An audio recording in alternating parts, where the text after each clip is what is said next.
ആസിഫ് അലി, രമേശ് നാരായണൻ. സംഭവം നിങ്ങൾ ചിലപ്പോൾ കണ്ടിട്ടുണ്ടാവും. കാണാത്തവർ ആസിഫ് അലി, രമേശ് നാരായണൻ എന്ന് യൂട്യൂബിൽ അടിച്ചു കഴിഞ്ഞാൽ നിങ്ങൾക്ക് കാണാൻ പറ്റും എന്താ നടന്നതെന്നുള്ളത്. ആസിഫ് അലിയെ തീർത്തും അവോയ്ഡ് ചെയ്തതായിട്ട്, ഇൻസൾട്ട് ചെയ്തതായിട്ടാണ് എനിക്കും ആ വീഡിയോ കണ്ടപ്പോൾ തോന്നിയത്. പക്ഷേ സമ്മതിക്കേണ്ട ഒരു കാര്യം, ആസിഫ് അലി എന്നുള്ള നടൻ്റെ, എന്ന പേഴ്സൻ്റെ ഹംബിൾനെസ്സും ഇങ്ങനൊരു സിറ്റുവേഷൻ ഉണ്ടായപ്പോൾ പുള്ളി ഹാൻഡിൽ ചെയ്ത രീതിയാണ് ഹാറ്റ്സ് ഓഫ്. ഒരു രക്ഷയില്ലായിരുന്നു. പുള്ളി ഒരു ചെറിയ പുഞ്ചിരിയോടെ സ്റ്റെപ്പ് ബാക്ക് ചെയ്ത് പോയി ഇരുന്ന്. സമ്മതിക്കണം, വളരെ ചുരുക്കം ആൾക്കാർക്ക് മാത്രമേ ഇങ്ങനെ ഒരു സിറ്റുവേഷനിൽ കാമായിട്ട് ഇരിക്കാൻ പറ്റുള്ളൂ, ഇതുപോലെ മെച്ചുവറായിട്ടുള്ള രീതിയിൽ പെരുമാറാൻ പറ്റുള്ളൂ. സമ്മതിച്ചു കൊടുത്തു. അത് എന്തായാലും കുറച്ച് കാര്യങ്ങളും കൂടെ എനിക്ക് ഈ ഒരു അവസരത്തിൽ പറയണമെന്ന് വിചാരിച്ചു. കാരണം എല്ലാ വെള്ളിയാഴ്ചയും വ്യാഴാഴ്ചയും ഏത് സിനിമ ഇറങ്ങിയാലും കഴിവതും എല്ലാ സിനിമകളും തിയേറ്ററിൽ പോയി കണ്ട് അതിൻ്റെ അഭിപ്രായം പറയുന്ന ഒരു ആളെന്നുള്ള നിലയ്ക്ക്, ഒരുപാട് നടന്മാരെ വനിത ഉൾപ്പെടെയുള്ള എല്ലാ തിയേറ്റേഴ്സ് സമയത്ത് കാണുന്ന ആളെന്നുള്ള നിലയ്ക്ക് എനിക്ക് പറയാനുള്ള ഒരു കാര്യമുണ്ട് ഈ വ്യക്തിയെപ്പറ്റി. ഇദ്ദേഹം സിനിമയിൽ വന്ന് കയറി ആ ടൈമിൽ ഞാൻ ഫിയറ്റ് എന്നുള്ള സ്ഥാപനത്ത്, ഇവിടെ ഫിയറ്റ് ഇന്ത്യയിലുണ്ടായിരുന്ന ടൈമിൽ ഞാൻ ഫിയറ്റിലൊരു സർവീസ് അഡ്വൈസറായിരുന്നു. ആ ടൈമിൽ ആസിഫ് അലിക്ക് ഒരു ഫിയറ്റിൻ്റെ ഒരു കാറുണ്ടായിരുന്നു, ഫിയറ്റ് പുണ്ടോ എന്ന് പറഞ്ഞിട്ട്. അപ്പോൾ ആ കാറ് സർവീസ് ചെയ്യാൻ കൊണ്ടിരുന്നത് എൻ്റെ അടുത്തായിരുന്നു. ഞാൻ സർവീസ് അഡ്വൈസറായിരുന്നു. അപ്പോൾ ആസിഫ് അലിയുടെ brother, young brother Ashkar Ali അല്ലെങ്കിൽ ആസിഫ് അലിയാണ് ഈ കാറ് കൊണ്ടിരുന്നത് സർവീസിങ്ങിനായിട്ട്. അപ്പോൾ ഈ കാറ് സർവീസ് ചെയ്യാൻ ഏൽപ്പിക്കുന്ന എന്നെ ആയിരുന്നു. അത്ര കാലം ഞാൻ ഇവരെ അറിഞ്ഞിട്ടുള്ള അത്രയും കാലം എന്നോടുള്ള പെരുമാറ്റം, ആ ഒരു ഫിയറ്റ് എന്ന് പറഞ്ഞ സ്ഥാപനത്തിൽ വന്ന് ഇവർ കാണിക്കുന്ന പെരുമാറ്റം വേറെ ലെവല് തന്നെയായിരുന്നു. ഭയങ്കര ഹമ്പിളായിരുന്നു, ഭയങ്കര ഡൗൺ ടു എർത്ത് ആയിരുന്നു, ഭയങ്കര കാര്യമായിരുന്നു. ഒരു ഈഗോ എന്നുള്ള സാധനം ഞാൻ പുള്ളിയിൽ കണ്ടിട്ടില്ല. പേഴ്സണലി എൻ്റെ നമ്പർ, എനിക്ക് ഫിയറ്റിൽ നിന്നും തന്നിരിക്കുന്ന നമ്പറിലേക്ക്, എൻ്റെ മൊബൈലായിരുന്നു, സിമ്മ് ഫിയറ്റിൽ നിന്ന് തന്നായിരുന്നു, പക്ഷേ അതിൽ വിളിച്ച് എന്നോട് വണ്ടിയുടെ കാര്യങ്ങളൊക്കെ ചോദിച്ച് മനസ്സിലാക്കി ഓരോ കാര്യങ്ങളും പേഴ്സണലി അന്വേഷിച്ച് നമ്മളോട് വളരെ നല്ല രീതിയിൽ പെരുമാറിയിരുന്ന ഒരു നടനാണെന്ന് എനിക്ക് പറയാൻ പറ്റും. കാരണം ഞാൻ പേഴ്സണൽ രീതിയിൽ ആസ് എ നടനുള്ള അല്ലാത്ത രീതിയിൽ ഒരു വണ്ടി ഇഷ്ടപ്പെടുന്നുള്ള ഒരാളെന്നുള്ള രീതിയിൽ ഞാൻ പുള്ളി അടുത്തറിഞ്ഞിരിക്കുന്നതുകൊണ്ട് ഞാൻ പറയുകയാണ്. ഇത് വർഷങ്ങൾക്ക് മുന്നെയാണ്, ഒരുപാട് വർഷങ്ങൾക്ക് മുന്നേ, 2012 2011 ആ ടൈമിലാണ്. പക്ഷേ കിടില മനുഷ്യനായിരുന്നു. എനിക്കറിയാവുന്ന ആ ടൈമില്ല ഈ മനുഷ്യൻ സൂപ്പറായിരുന്നു. അത് ഇങ്ങനെ ഒരു സിറ്റുവേഷനിലൂടെ ഞാൻ കണ്ടപ്പോഴും എനിക്ക് ഭയങ്കര ഒരു സന്തോഷം തോന്നി. കാരണം വെച്ച് കഴിഞ്ഞാൽ ഈ പുള്ളി ഇങ്ങനെ ഇൻസൾട്ടഡ് ആയ ടൈമിൽ പോലും പുള്ളി തിരിച്ച് പെരുമാറിയ രീതി, വേണമെങ്കിൽ പുള്ളിക്ക് അവിടെ കിടന്ന് അലമ്പുണ്ടാക്കായിരുന്നു. നല്ല രീതിയിൽ ആ വേളയിൽ പുള്ളിക്ക് പ്രതികരിക്കാമായിരുന്നു. നല്ല രീതിയിൽ വേണമെങ്കിൽ മൈക്കൊക്കെ എടുത്തിട്ട് സംസാരിക്കാമായിരുന്നു. അല്ലെങ്കിൽ he could have made an issue. പക്ഷേ പുള്ളി ചെയ്തില്ല. അതാണ് മെച്യൂരിറ്റി. അത് എല്ലാവർക്കും പറ്റുന്ന കാര്യമല്ല. എല്ലാവർക്കും ആ ഒരു കാം ആൻഡ് കമ്പോസർ ഉണ്ടാവണമെന്നില്ല. പലരും അങ്ങനെയുള്ളവരാണെന്ന് തോന്നുന്ന പലവർക്കും ചിലപ്പോൾ ചില സമയത്ത് ഇങ്ങനൊരു സിറ്റുവേഷൻ ഉണ്ടാകുമ്പോഴേക്കും നമ്മുടെ ഈഗോ ഹേർട്ടായാലോ, നമ്മുടെ നമുക്ക് ഇൻസൾട്ട് ചെയ്യപ്പെട്ട് കഴിഞ്ഞാൽ നമ്മൾ പ്രതികരിക്കും. ചിലപ്പോൾ റഫായിരിക്കും, ചിലപ്പോൾ ഒരിക്കലും അങ്ങനെ പ്രതികരിക്കാത്ത ആളായിരിക്കും, പക്ഷെ പ്രതികരിച്ച് പോയേക്കാം. പക്ഷെ പുള്ളി അത് ചെയ്തില്ല. ആ ഒരു കാംനെസ് ആൻഡ് കമ്പോഷറിന് hats off to you brother, ഒന്നും പറയാനില്ല. ഇതിനൊക്കെ ശേഷം ഇന്ന് ഞാനൊരു റീല് കണ്ടായിരുന്നു. പുള്ളി ഒരു പൊതുവേദി ചെന്നിട്ട് ഇങ്ങനൊരു സംഭവം നടന്നു അൺഫോർച്ചുനേറ്റ്ലി, പക്ഷേ നിങ്ങൾ എൻ്റെ പേരിൽ ആരും നെഗറ്റിവിറ്റി സ്പ്രെഡ് ചെയ്യരുതെന്ന് റിക്വസ്റ്റ് ചെയ്തുകൊണ്ടൊരു വീഡിയോ കൂടി ചെയ്തു. ഒരു രക്ഷയില്ല ബ്രോ, നിങ്ങളെ കൊണ്ടേ ഇത് പറ്റുള്ളൂ. നിങ്ങൾക്ക് അന്യായ ക്ഷമയും അണ്ടർസ്റ്റാൻഡിങ്ങുമാണ്. അതാണ് നിങ്ങളെ കൊണ്ട് ഇത് ഇങ്ങനെ പറയിപ്പിച്ചത്. അത് പറയാതിരിക്കാൻ എനിക്ക് വയ്യ. 2 വാക്ക് നിങ്ങളെപ്പറ്റി പറഞ്ഞില്ലെങ്കിൽ അത് സിനിമ ഇഷ്ടപ്പെടുന്ന, നടീനടന്മാരെ ഇഷ്ടപ്പെടുന്ന, സിനിമ ഇൻഡസ്ട്രിയെ ഇഷ്ടപ്പെടുന്ന ഒരാളെന്ന നിലയ്ക്ക് എനിക്ക് പറയാതിരിക്കാൻ വയ്യ. കാരണം വളരെ റെയറാണ് നിങ്ങളെപ്പോലെയുള്ള വ്യക്തിത്വങ്ങൾ. നടന്മാരും ഒരുപാട് ഇതൊക്കെ ഉണ്ട്, എന്നാലും വളരെ ജെനുവിനായിട്ട് ഇതുപോലെ ഇങ്ങനെ സിറ്റുവേഷൻ വരുമ്പോൾ എന്താ പറയുക, ഇത്ര കമ്പോസ്റ്റായിട്ട് ബിഹേവ് ചെയ്യുന്ന ആൾക്കാർ വളരെ കുറവാണ്. എന്തായാലും ഭയങ്കര വലിയ എക്സാമ്പിളാണ് നിങ്ങൾ കൊടുത്തത്. നിങ്ങൾ എന്നുള്ള ഒരു നടൻ അവിടെ ആസ് എ പേഴ്സൺ വിജയിച്ചു. ആൾക്കാരുടെ മുന്നിൽ. അത് മാത്രമല്ല, ഒരുപാട് പേർക്ക് നിങ്ങളൊരു എക്സാമ്പിളാണ് കൊടുത്തത്. ഇങ്ങനൊരു സിറ്റുവേഷൻ എങ്ങനെ ഫേസ് ചെയ്യാം, ഇങ്ങനെയും നമുക്ക് തരണം ചെയ്യാം എന്നുള്ളത്. അവിടെ ശരിക്കും ഇൻസൾട്ട് ചെയ്യപ്പെട്ടതാരാന്ന് പറയട്ടെ, ഇത് നിങ്ങളോട് ചെയ്ത വ്യക്തിയാണ്. പുള്ളി കുറേ ന്യായങ്ങൾ ഇതിന് ശേഷം ഞാൻ പറഞ്ഞു കേട്ടു. പക്ഷേ എനിക്ക് അത് പേഴ്സണലി അത്ര കൺവിൻസിങ് ആയി തോന്നിയില്ല. എന്തുകൊണ്ട് എന്നുള്ളതും കൂടെ പറയാം. ഈവൻ പുള്ളിയുടെ സൈഡിൽ നിന്ന് ചിന്തിച്ച് ഞാൻ ആലോചിച്ചപ്പോൾ ഒരു കാര്യം എനിക്ക് തോന്നിയതുണ്ട്. അത് ഇവിടെ പറയണമെന്നുണ്ട്. വേറെ ഒന്നുമല്ല, അവിടുത്തെ host I believe it was Jewel Mary. അതുപോലത്തെ ഒരു സൗണ്ടാണ് ഞാൻ കേട്ടത്. വീഡിയോ മൊത്തം ഫോക്കസ്ഡ് ഇവർ രണ്ടുപേരിലായിരുന്നുകൊണ്ടും ജയരാജ് എന്നുള്ള ഡയറക്ടറിലായിരുന്നുകൊണ്ടും എനിക്ക് അവിടുത്തെ ഹോസ്റ്റിനെ ഞാൻ കണ്ടില്ല. അൺഫോർച്ചുനേറ്റ്ലി ജുവൽ മേരി ആയിരുന്നു എന്ന് തോന്നുന്നു, അല്ലെങ്കിൽ അതുപോലത്തെ സൗണ്ടുള്ള ഒരു ഹോസ്റ്റ്. ആ ഹോസ്റ്റ് സന്തോഷ് നാരായണൻ എന്നാണ് പേര് പറഞ്ഞത്.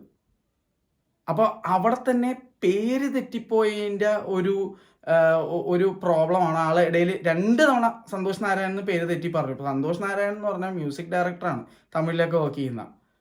ഇതാൾ വേറെ.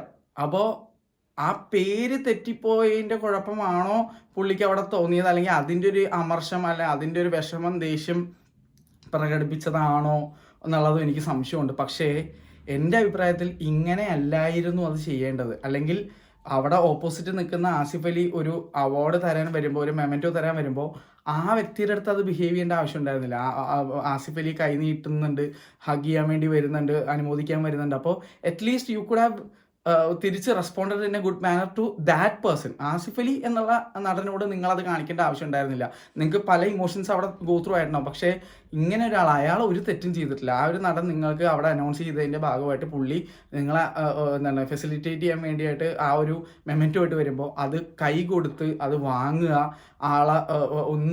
ആളോടൊന്ന് റെസ്പോണ്ട് ചെയ്യുക എന്നുള്ള മിനിമം നിങ്ങൾക്ക് ചെയ്യാമായിരുന്നു. ഓക്കെ, കൈ കൊടുത്തില്ലെങ്കിൽ പോലും നിങ്ങൾക്ക് അത് ഗെസ്റ്റേഴ്സ് കൊണ്ടോ, അല്ലെങ്കിൽ നിങ്ങളുടെ ഫേസ് എക്സ്പ്രഷൻ കൊണ്ടോ, ഒരു സ്മൈല് കൊടുത്തുകൊണ്ടോ, അല്ലെങ്കിൽ അറ്റ്ലീസ്റ്റ് സോറി, ഇങ്ങനെ ഒരു എൻ്റെ പേരും തെറ്റിയാണ് പറഞ്ഞിരിക്കുന്നതെന്ന് നിങ്ങൾക്ക് വേണമെങ്കിൽ ആളോട് കൂടി പറയാമായിരുന്നു. ഒന്നും തോന്നരുത്, ഞാൻ ഇതൊന്ന് ഡീൽ ചെയ്യട്ടെ എന്ന് വേണമെങ്കിൽ അങ്ങനെയും പറയാമായിരുന്നു. ഇതൊന്നും പുള്ളി ചെയ്തില്ല. പകരം പുള്ളി തീരെ ആസിഫ് അലി എന്നുള്ള നടനെ മൈൻഡ് ചെയ്യാതെ നേരെ അപ്പുറത്തുനിന്ന് ജയരാജിനെ വിളിക്കുകയാണ് ചെയ്തത്. ഓക്കെ, പുള്ളിയുടെ ഒരു ബോഡി ലാംഗ്വേജ് കാര്യങ്ങളൊക്കെ വെച്ച് നോക്കുമ്പോൾ എനിക്ക് മനസ്സിലായത് ജയരാജിനെ വിളിക്കാൻ ശ്രമിക്കുകയാണ് കാര്യം. പക്ഷേ ഇവിടെ നിങ്ങൾക്കൊരു മെമൻറ്റോ ആയിട്ട് വന്നൊരു വ്യക്തി ഉണ്ടെന്നുള്ള കാര്യം നിങ്ങൾ മറന്നുപോയി. ആ ആളുടെ ഫീലിങ്സ് ഹേർട്ടാവുമായിരിക്കും എന്ന് നിങ്ങൾ ഓർത്തില്ല. ഇതിന് ശേഷം നിങ്ങളിപ്പോൾ ഇൻ്റർവ്യൂവിൽ വന്ന് പല കാര്യങ്ങൾ പറയുന്നുണ്ട്. പക്ഷേ എനിക്കത് കൺവിൻസിങ് ആയിട്ട് അങ്ങോട്ട് ഫീൽ ചെയ്തില്ല. ഈവൻ അവിടെ നിങ്ങൾക്ക് പറയാമായിരുന്നു, എൻ്റെ പേരിങ്ങനെ തെറ്റിച്ച് പറഞ്ഞപ്പോൾ ഞാൻ ആകെ മൊത്തത്തിൽ വേറെ ഇമോഷണലായിപ്പോയി, അപ്പം ഞാൻ ആസിഫ് അലി എന്നുള്ള വ്യക്തിനെ മറന്നുപോയി എന്ന് പോലും പറഞ്ഞാൽ പോലും it would have been more convincing എന്നാണ് എനിക്ക് ഫീൽ ആയത്. ശരിക്കും പറഞ്ഞാൽ നിങ്ങൾ അഡ്മിറ്റ് ചെയ്താൽ മതിയായിരുന്നു, ഞാൻ ആ ഒരു ദേഷ്യത്തിൽ ഈ ഒരു വ്യക്തിനെ മറന്നുപോയി, എൻ്റെ അമർഷം മൊത്തം വേറെ ഇതിൽ വന്ന് ഞാൻ പരിസരം മറന്ന് അറിയാണ്ട് ഞാൻ എൻ്റെ സുഹൃത്തായ, അല്ലെങ്കിൽ ഞാൻ വർക്ക് ചെയ്തിട്ടുള്ള എൻ്റെ കോ വർക്കറായിട്ടുള്ള ജയരാജ് ആയിട്ടുള്ള ഡയറക്ടറിനെ വിളിച്ചു എന്ന് പറഞ്ഞാൽ പോലും it would have been convincing. പക്ഷേ നിങ്ങൾ അത് ന്യായീകരിക്കാൻ എന്ന മറ്റ് ഒരു കാര്യം പറഞ്ഞ പോലെ എനിക്ക് ഫീൽ ചെയ്തു. പക്ഷേ ആസിഫ് അലി എന്നുള്ള നടൻ നിങ്ങളോട് കാണിച്ച പെരുമാറ്റവും ആ ഒരു നിങ്ങൾ ഇങ്ങനെയൊക്കെ ചെയ്തിട്ടും, അല്ലെങ്കിൽ ഇങ്ങനെ ഒരു സംഭവം കാരണം ഇൻഡയറക്ട്ലിയോ പുള്ളിക്ക് ഹേർട്ടായിട്ടുണ്ടെങ്കിൽ പോലും പുള്ളി അത് കാണിക്കാതെ ഒരു പുഞ്ചിരിയോടെ എന്താണ് നിങ്ങളുടെ അപ്പോഴത്തെ ഒരു അമർഷം പുള്ളി മനസ്സിലാക്കി പുള്ളി അത് സ്റ്റെപ്പ് ബാക്ക് ചെയ്തത്, അത് നിങ്ങൾ കാണാതെ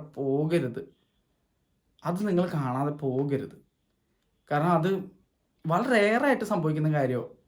പുള്ളിക്ക് സ്റ്റാർഡം വെച്ച് നോക്കുമ്പോൾ, അല്ലെങ്കിൽ അങ്ങനെയൊക്കെ വെച്ച് നോക്കുമ്പോൾ കുറച്ചും കൂടി പോപ്പുലാരിറ്റി ഉള്ളൊരു നടനാണ് പുള്ളി നിങ്ങളെ വെച്ച് കമ്പയർ ചെയ്യുമ്പോൾ. അപ്പോൾ എന്നിട്ട് കൂടി വേണമെങ്കിൽ he could have made A ruckus about it. But പുള്ളി ചെയ്തില്ല. പുള്ളി നിങ്ങളുടെ സീനിയോറിറ്റി, നിങ്ങളോടുള്ള ഒരു റെസ്പെക്റ്റ് മൂലം പുള്ളി സ്റ്റെപ്പ് ബാക്ക് ചെയ്യാണ് ചെയ്തത്. വളരെ റെയറായിട്ടേ ഇതിങ്ങനെ സംഭവിക്കുകയുള്ളൂ. അപ്പോൾ ഇതുപോലൊരു ജെമ്മായിട്ടുള്ള ഒരു പേഴ്സൺ, അതും സ്പെഷ്യലി എനിക്ക് പേഴ്സണലി എൻ്റെ അനുഭവം വളരെ പോസിറ്റീവ് ആയതുകൊണ്ടാണ് ഞാൻ ഇതിങ്ങനെ എടുത്തു പറയുന്നത്. എവിടെയൊക്കെയോ ആസിഫ് അലി എന്നുള്ള നടനോട് എനിക്ക് ഭയങ്കര റെസ്പെക്റ്റും സ്നേഹം തോന്നിപ്പോയി. ദ വേ ഹി ബിഹേവ്ഡ് ഈ ഒരു പർട്ടിക്കുലർ ഇൻസിഡൻറ്റിൻ്റെ കാര്യത്തിലും. ഈവൻ ഇതിന് ശേഷം ഞാൻ കുറച്ച് 2-3 റീൽസ് കാണാനിടയുണ്ടായി. ഈ പരിപാടിക്ക് വന്നപ്പോഴേക്കും പുള്ളി ഫ്രണ്ട് റോയിലിരുന്ന ഒരു സൈഡ് തൊട്ട് അറ്റത്തെ സൈഡ് വരെയുള്ള എല്ലാവരെയും പോയി കണ്ടു. ഇങ്ങനെ അതായത് പുറകെ ഇരിക്കുന്ന ആൾക്കാരെ വ്യൂ ബ്ലോക്ക് ആകാതിരിക്കാൻ കുനിഞ്ഞിങ്ങനെ ചെന്ന് എല്ലായിടത്തും കൈ കൊടുത്ത് അവരെ വിഷൊക്കെ ചെയ്ത് എല്ലാം കഴിഞ്ഞ് പുറകിലിരിക്കുന്ന സണ്ണി വെയിനും വേറെ ആരൊക്കെ ഉണ്ടായിരുന്നു അവരെയൊക്കെ കൈയൊക്കെ കൊടുത്ത് എത്ര നടൻ ചെയ്യൂടെ അങ്ങനെ വളരെ റെയറായിട്ട് ഞാൻ ഇതുപോലെയൊക്കെ ചെയ്ത് കണ്ടേക്കണ ഷാറൂഖ് ഖാനൊക്കെയാണ്. ഈവൻ നമ്മുടെ തമിഴ് നടന്മാരായിട്ടുള്ള നടന്മാരൊക്കെ ആണ് കൂടുതലും ഇങ്ങനെ ചെയ്ത് കണ്ടേക്കണം. അതായത് എത്ര വലിയ നടനായാലും ഫ്രണ്ട് റോയിക്കുന്ന ആൾക്കാരൊക്കെ ചെന്ന് കൈ കൊടുത്ത് ഓരോരുത്തരെ ഹഗ് ചെയ്ത് അവരെ ഇങ്ങനെ ആക്കി മാറ്റിയത് ഇവരുടെ ഈ ഒരു ക്യാരക്ടറും ഈ ഒരു ഹംബിൾനെസ്സാണ്. തീർച്ചയായിട്ടും എനിക്ക് ഇക്കാര്യത്തിൽ I am very proud of this person. He is a great example with his behaviour. ഈ ഒരു കാര്യം മാത്രം മതി, ആ ഒരു സംഭവം മാത്രം കണ്ടാൽ മതി. അങ്ങനെയുള്ള ഒരാൾക്ക് ഇങ്ങനൊരു സംഭവം നേരിടേണ്ടി വന്നതിൽ എനിക്ക് വളരെയധികം സങ്കടമുണ്ട്. അതെനിക്കൊന്ന് എക്സ്പ്രസ് ചെയ്യണമെന്നുണ്ടായിരുന്നു. അത് ഞാനിവിടെ പറഞ്ഞു എന്നേ ഉള്ളൂ. No hate towards the composer. പക്ഷേ നിങ്ങൾക്ക് കുറച്ചും കൂടി എനിക്കറിയാം ചിലപ്പോൾ പേര് മാറ്റി സന്തോഷം എന്നുള്ള പറഞ്ഞ് എൻ്റെ ഒരു വിഷമമായിരിക്കാം. കാരണം ഇത്രയൊക്കെ ഈ ഇൻഡസ്ട്രിയിൽ ഉണ്ടായിട്ടും ഇത്രയൊക്കെ ചെയ്തിട്ടും എൻ്റെ പേര് പോലും കറക്റ്റായിട്ട് പറഞ്ഞില്ല എന്നുള്ള ഒരു വികാരം ചിലപ്പോൾ നിങ്ങളിൽ വന്നേക്കാം. Okay, I understand. പക്ഷേ അത് കാണിക്കേണ്ടിയിരുന്നത് ഈ നടനോടല്ല എന്ന് മാത്രമേ ഉള്ളൂ. നിങ്ങൾക്ക് ഈ പരിപാടിയൊക്കെ കഴിഞ്ഞതിന് ശേഷം അല്ലെങ്കിൽ ഒരു ബ്രേക്ക് എടുത്തിട്ട് എനിക്കിതിൻ്റെ ആൾക്കാരൊന്ന് മീറ്റ് ചെയ്യണം, നിങ്ങൾ എൻ്റെ പേരിങ്ങനെ തെറ്റിച്ച് പറഞ്ഞു, ശരിയായില്ല എന്നൊക്കെ അവരോട് നിങ്ങൾക്ക് പറയാമായിരുന്നു. ഈവൻ ആ ഹോസ്റ്റിന് ഈ പരിപാടി കഴിഞ്ഞതിന് ശേഷം you could have just waited, കുറച്ച് വെയിറ്റ് ചെയ്തതിന് ശേഷം നിങ്ങൾക്ക് ഇവരോട് നിങ്ങളുടെ ഉണ്ടായ ബുദ്ധിമുട്ടുകൾ പറഞ്ഞ് സംസാരിച്ച് ഇത് നല്ല രീതിയിൽ ചെയ്യാമായിരുന്നു. പക്ഷേ ഇൻസ്റ്റെഡ് ഇതിപ്പോൾ നിങ്ങളുടെ ദേശീയമർശവും കേട്ടത് അൺഫോർച്ചുനേറ്റ്ലി അല്ലെങ്കിൽ അനുഭവിച്ചത് ആസിഫ് അലി എന്നുള്ള നടനാണ്. ശ്രീനാഥ് ബാസിയുടെ ഒരു സംഭവം വന്നപ്പോൾ ഞാൻ പറഞ്ഞിരുന്നു, ആ ഇൻ്റർവ്യൂവിൽ ബാസി എനിക്ക് ഭയങ്കര ഇഷ്ടമുള്ള നടനാണ്. പക്ഷേ ആ ഇൻ്റർവ്യൂവിൽ ബാസി ആ ഓപ്പോസിറ്റ് ഇരുന്ന അവതാരകൻ്റെ അടുത്തല്ലായിരുന്നു ആ അമർഷം തീർക്കേണ്ടത്. താങ്ങാൻ പറ്റാത്തതിൽ കൂടുതൽ ഇൻ്റർവ്യൂസ് അടിച്ചേൽപ്പിച്ച അല്ലെങ്കിൽ ചെയ്യിപ്പിച്ച ആ ഒരു പ്രൊഡക്ഷൻ ടീം അല്ലെങ്കിൽ ആ പ്രൊഡ്യൂസേഴ്സിൻ്റെ അടുത്തായിരുന്നു നിങ്ങൾ ചെന്ന് പറയേണ്ടിയിരുന്നത്. എന്നെ കൊണ്ട് പറ്റുന്നില്ല ഇത്രയും ഇൻ്റർവ്യൂസ് അടുപ്പിച്ച് ചെയ്യാൻ, അല്ലെങ്കിൽ എനിക്ക് നേരിടേണ്ടി വരുന്ന ക്വസ്റ്റ്യൻസ് എനിക്ക് പറ്റുന്നില്ല എന്നുള്ളത് ബാസി ബ്രോയ്ക്ക് അവിടെ പറയാമായിരുന്നു എന്ന് ഞാൻ അന്നും പറഞ്ഞിട്ടുണ്ടായിരുന്നു. അതുപോലൊരു സിറ്റുവേഷനാണ് എനിക്ക് ഇവിടെ ഫേസ് ചെയ്തത്. എനിക്ക് പറയേണ്ട കാര്യങ്ങൾ ഞാൻ ജസ്റ്റ് വന്നിവിടെ സൂചിപ്പിച്ചു എന്നുള്ളത്. ഈ വീഡിയോ അവർ കാണണോ ഇല്ലയോ എന്നൊന്നും എനിക്കറിയില്ല. പക്ഷേ as a film lover, as a person who loves some of his works, എനിക്ക് ആസിഫ് അലി എന്ന നടൻ്റെ ഏറ്റവും പ്രിയപ്പെട്ട നടനോ അല്ലെങ്കിൽ എല്ലാ സിനിമകളും ഇഷ്ടപ്പെട്ട സിനിമകളോ നൽകിയ ഒരു നടനൊന്നും അല്ല. പക്ഷേ 1, 2, 3 സിനിമകളുണ്ട്. ആ സിനിമകൾ റോർഷാക്ക്, നമ്മുടെ സ്ലീവാച്ചൻ, എനിക്ക് എപ്പോഴും ആ ക്യാരക്ടർ എന്ന് പറഞ്ഞാൽ അത്രയും രജിസ്റ്റർ എൻ്റെ മനസ്സിൽ. ആ cinema salt and pepper brilliant acting ആയിരുന്നു. അപ്പോൾ കൂമൻ എനിക്ക് ഭയങ്കര ഇഷ്ടപ്പെട്ട സിനിമകളൊക്കെയാണ്. അപ്പോൾ അങ്ങനത്തെ സിനിമയൊക്കെ ക്യാരക്ടേഴ്സ് ചെയ്തൊരു മനുഷ്യൻ, അത്യാവശ്യം ഫാൻസ് ഉള്ളൊരു മനുഷ്യൻ, പക്ഷേ ഇങ്ങനെ കാമൻ കമ്പോസ്ഡായിട്ട് പെരുമാറിയതിൽ ഒരുപാട് respect. Your smile is a lesson to a lot of people. Thank you, bro. Thank you for behaving in this manner. ഇത്ര പറയാനുള്ളൂ. You will rice above all. അത് നിങ്ങളുടെ ക്യാരക്ടർ നിങ്ങളെ നല്ല നിലയിൽ സ്ഥലങ്ങളിൽ എത്തിക്കും. ഓൾറെഡി നല്ലൊരു സ്ഥലത്ത് എത്തിയിട്ടുണ്ട്. പക്ഷേ hope your films perform a lot better in future because you deserve it. അത്ര പറയാനുള്ളൂ. Bye by.